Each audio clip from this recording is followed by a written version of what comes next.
नमस्कार दोस्तों, कैसे हैं आप।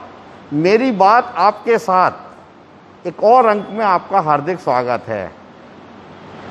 आज रात से चौथे चरण का लॉकडाउन 2 दिन 3 रात 55 घंटे का प्रारंभ हो रहा है।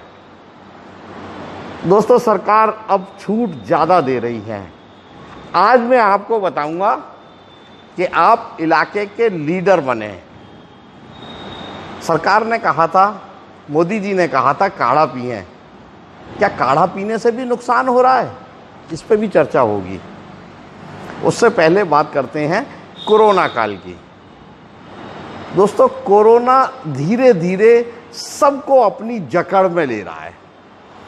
हम लोग सरकारी नियमों का पालन नहीं कर रहे। पिछले 24 घंटे में फिरोजाबाद जैसे छोटे शहर में 18 नए केस आए।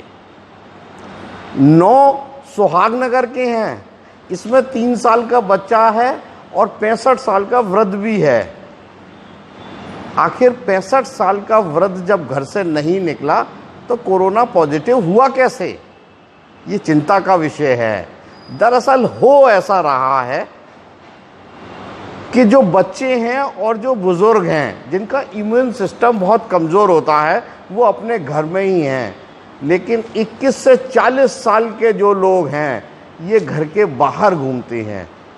इसी का कारण है कि सुहागनगर में पिछले 24 घंटे में एक ही घर के 6 लोग पॉजिटिव हो गए। 2 लड़के थे, आपस में इधर उधर घूम रहे हैं, कोरोना ले आए। उन्होंने घर के बुजुर्ग को भी दे दिया और 3 साल के बच्चे को भी दे दिया। हालत ऐसी है कि नियमों को समझाने के लिए जिलाधिकारी, एसएसपी, नगर आयुक्त, सिटी मजिस्ट्रेट गलियों गलियों के चक्कर लगा रहे हैं। वो अपने लिए कुछ नहीं कर रहे। वो चिंतित हैं कि फिरोजाबाद में कोरोना के मरीज लगातार बढ़ क्यों रहे हैं।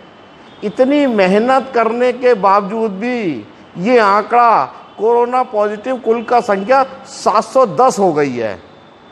फिरोजाबाद में अभी एक्टिव जो केस हैं वो 77 हैं जो फिरोजाबाद में इलाज करा रहे हैं। 17 ऐसे हैं जो फिरोजाबाद के बाहर आगरा है, लखनऊ है, सैफई है, नोएडा इलाज करा रहे हैं। 41 का अभी तक निधन भी हो चुका है। इस बढ़ते हुए आंकड़े ने सबको परेशान कर दिया है। स्वास्थ्य विभाग ले लो, नगर निगम, जिला प्रशासन, पुलिस प्रशासन पूरी ताकत लगा दी है। लखनऊ से नोडल अधिकारी लगातार कैंपेन कर रहे हैं।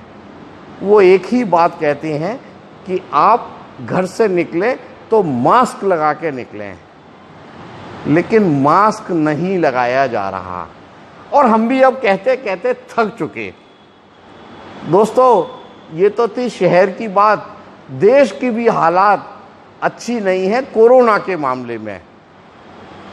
पिछले 24 घंटे की माने तो 54,970 केस एक दिन में बढ़े हैं पिछले 24 घंटे में, जो अब तक का सबसे बड़ा रिकॉर्ड है। इनको अगर आप अलग से देखें तो अभी तक के पूरे समय में इतने केस कभी नहीं बढ़े। इसको लेके सब परेशान हैं। अभी तक पूरे हिंदुस्तान में 16,43,448 कुल कोरोना पॉजिटिव केस हुए थे, जिसमें डॉक्टर ने ठीक किए हैं, मरीज लोग खुद भी ठीक हुए हैं, लोगों का इम्यून सिस्टम भी बढ़ा है। ठीक होने वालों की संख्या 10,59,999 हो गई है।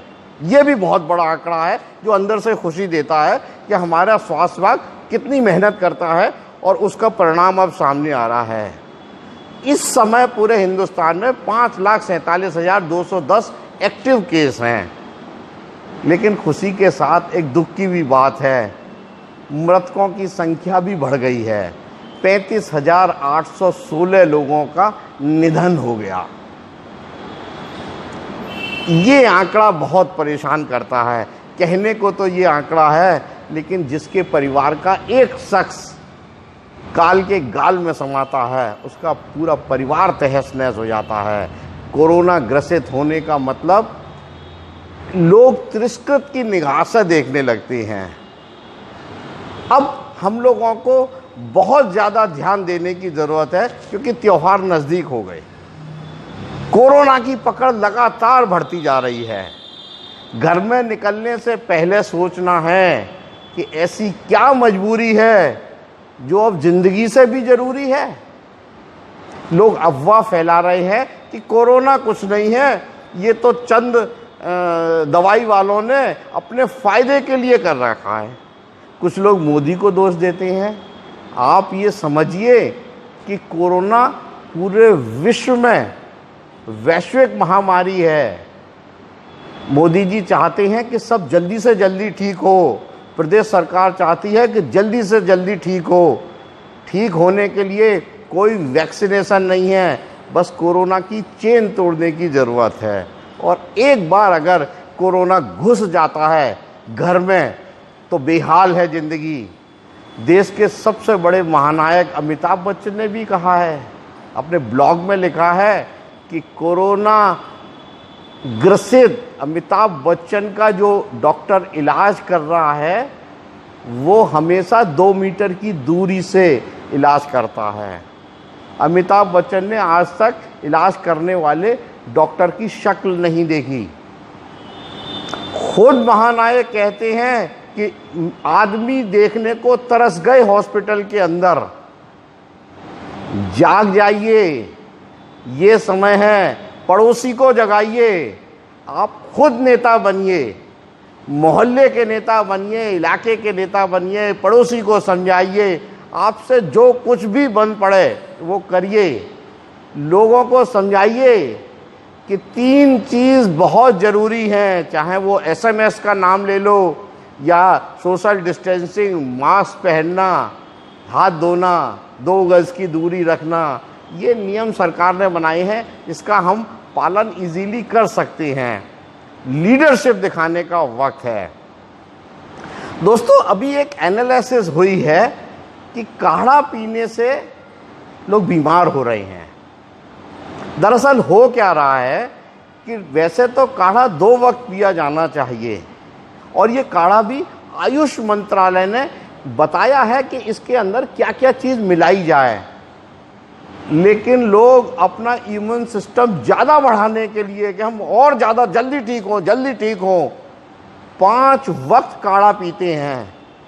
काढ़े में जो भी चीज़ मिलाई जाती है, अदरक है, दालचीनी है, सौंठ है, मुलायठी है, और कई चीज़ें इसमें मिलाई जाती हैं, काली मिर्च है, हींग है, हल्दी है, ये सब गर्म होती हैं। जब हम ज़्यादा मात्रा में ले लेते हैं तो पेट खराब होता है और हल्की अल्सर की भी शिकायत होती है। जब भी आप काढ़ा पिएं तो आयुष मंत्रालय की साइट पे जाएं और वो देखें कि काढ़े में कितनी मात्रा में क्या क्या चीज़ें मिलानी हैं, उतनी मिलाएं, और जितना उन्होंने बताया है उससे ज़्यादा नहीं दें। 3 साल से कम उम्र के बच्चे को काढ़ा पिलाने से पहले आप डॉक्टर से परामर्श जरूर लें।